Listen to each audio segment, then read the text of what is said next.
네, 오늘의 행복입니다. 개인차에 대해서 한번 이야기를 나눠보려고 하는데요. 사실 수많은 개인차가 있습니다. 그리고 개인차가 즉 사람들마다 다르다라고 하는 게 사실 이 세상을 살아가는 우리의 호기심의 대상이 되기도 하고 재미있기도 하고 때로는 좌절이 되기도 하죠. 어쩌면 저렇게 나랑 다를까? 근데 그 개인차 중에서 하나는 뭐냐면은 똑같은 거를 경험하고도 왜 어떤 사람은 즐거움을 크게 자주 쉽게 경험하는데 어떤 사람은 그렇지 못할까? 다른 말로 얘기하면 즐거움의 역치가 어떤 사람은 낮은데 어떤 사람은 높을까라고 하는 점입니다. 이유가 여러 가지가 있습니다.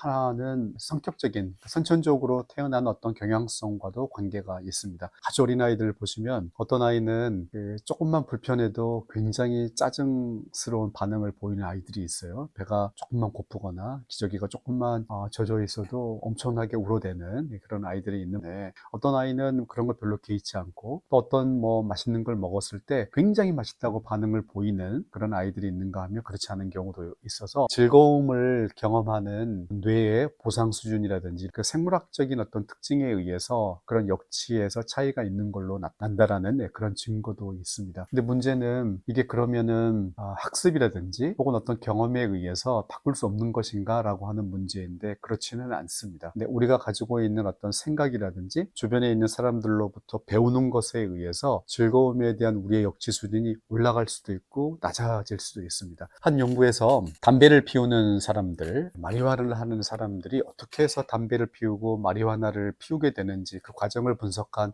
사회학의 고전적인 연구가 있었는데요. 이걸 봤더니 특별히 마리화나 같은 경우에는 되게 이걸 피우면 처음에는 되게 불쾌하다 그럽니다. 되게 쓰고 그렇게 쾌감을 주지는 못한다고 얘기를 해요. 그런데 이 사람들이 그걸 피워가는 과정을 보니까 옆에서 자꾸 가르쳐 준다고 합니다. 그게 원래 그 맛이야 라고 가르쳐 준다라는 거죠. 우리도 어떤 음식을 처음에 싫어했는데 주변에서 누군가 가르쳐 주잖아요. 예를 들면 홍어는 그 톡 쏘는 맛이 그게 진짜 맛이야 라고 가르쳐 준다든지, 성게알 파스타 같은 거 되게 꾸덕꾸덕하고 그런데 원래 그게 그런 맛이야 라고 하면서 점점 배우게 됩니다. 그래서 와, 이거는 진짜 즐거운 일이야 라고 하는 소위 역치가 낮은 사람들하고 같이 생활하면서 그 사람들로부터 배우게 되면 즐거움에 대한 우리의 역치가 낮아질 수도 있고요. 반대로 그런 건 즐거운 게 아니야, 그런 걸 가지고 즐거워하냐, 진짜 즐거운 거는 훨씬 더 뭐 강력한 사건들이야 라고 주변에서 자꾸 이야기를 하게 되면 그런 일들에 대한 우리의 역치는 높아져서 즐거움을 쉽게 경험하지 못하게 됩니다. 그래서 이유가 어떻든지 간에 즐거움을 경험하는 역치를